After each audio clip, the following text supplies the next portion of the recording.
Përshëndetje, sot në rubrikën Këshilla nga veterinari do të flasim për rëndësinë e vaksinimit tek qentë.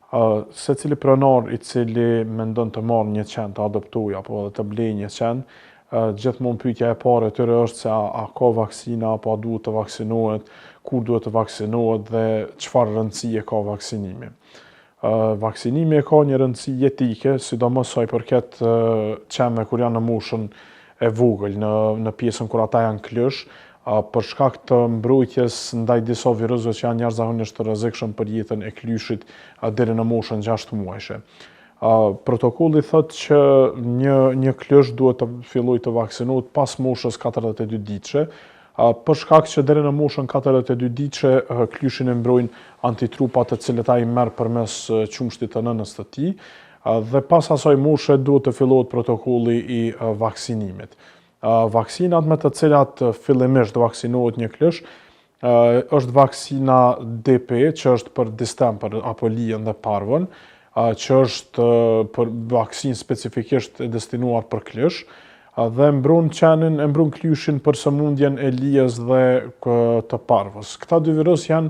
më të shpeshtit që ne i hasim tek klysht e pavaksinuar, dhe janë virus më të rrezikshëm sa i përket jetës të tyre, sepse deri në moshën 3 muajshe mortaliteti apo vdekshmëria është jashtëzakonisht e lartë nëse klyshi preket nga njëri nga këta dy virus.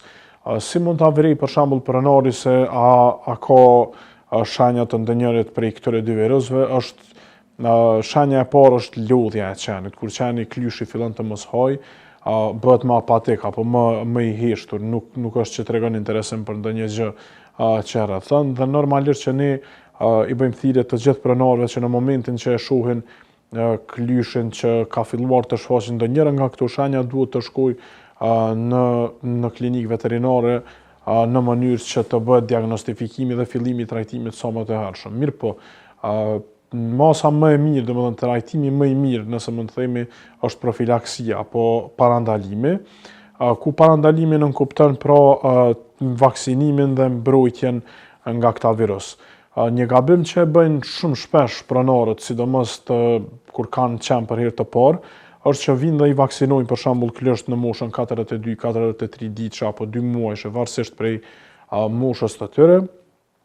Vaksinohen me vaksinën e cila është destinuar për klysh, pra DP, dhe pas 21 ditësh protokolli thotë që duhet të bëhet rivaksinimi me vaksinën 5 apo 7 valente. Ndërsa disa herë pronarët kanë ndodhur që kanë menduar që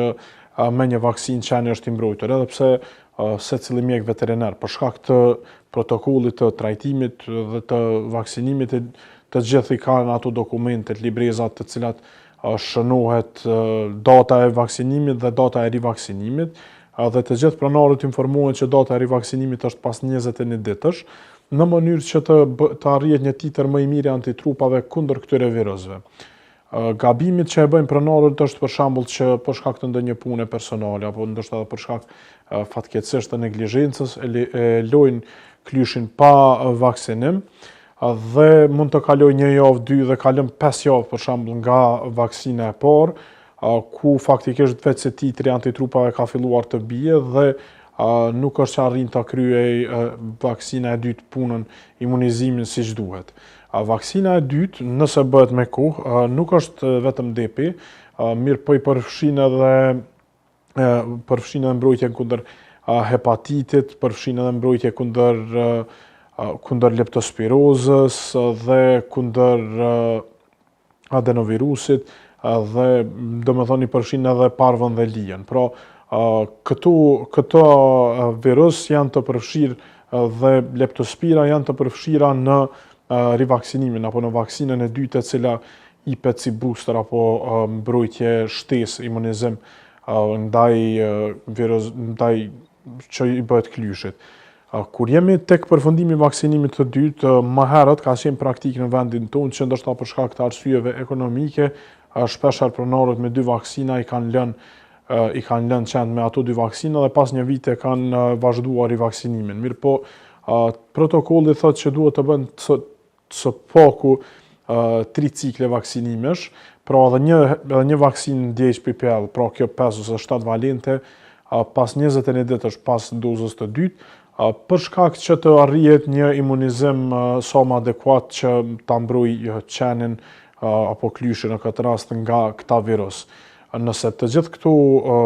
respektuhen, pra koha prej 42 ditësh në çdo 21 ditë bëhet vaksinimi i klyshit me kohë dhe nuk ka ndonjë mungesë apo shtyrje të vaksinimit, gjithsesi klyshi do të jetë shumë i mbrojtur dhe edhe pse ka ndodhur edhe në praktikën tonë veterinare që ka ardhur për shembull qeni i moshës 5 muajshe, 6 muajshe dhe ka rezultuar pozitiv në parvoviroz, mirë po normalisht që nuk është njëjtë sikur të preket një qen i vaksinuar, sikur të preket një qen i pavaksinuar, sepse qeni i vaksinuar mund të lodhet, mund të kërkojë trajtim, mirë po gjithsesi prognozën apo përfundimin nga prekja prej këtyre virusëve e ka shumë të favorshëm se sa ai që është i pavaksinuar dhe edhe nëse i fillon trajtimi në disa raste mund të ketë përfundim fatal. Kur jemi tek vaksinimi, kur përfundohet cikli i vaksinimit me këto vaksina që janë për sëmundje dhe që janë jashtëzakonisht të rrezikshme për jetën e qenit, një vaksinë tjetër e cila bëhet së paku 2 javë diferencë prej vaksinimit të fundit është vaksina kundër virusit të tërbimit, e cila është edhe obligim ligjor tek ne dhe duhet që secili pronar duhet ta vaksinojnë qenin e tyre me vaksinën kundër virusit të tërbimit. Kjo për shkak që virusi i tërbimit është një virus i cili prek edhe njeriu nëse vjen në kontakt, pra një qen i tërbuar e kafshon një njeri, mirë po një mit që duhet ta ceki patjetër është që në popullin tonë shpeshherë edhe ne kemi hasur në thënien që ekziston një qen i tërbuar apo qen i qartur, për shkak që qeni ka treguar ndoshta shenja agresiviteti, mirë po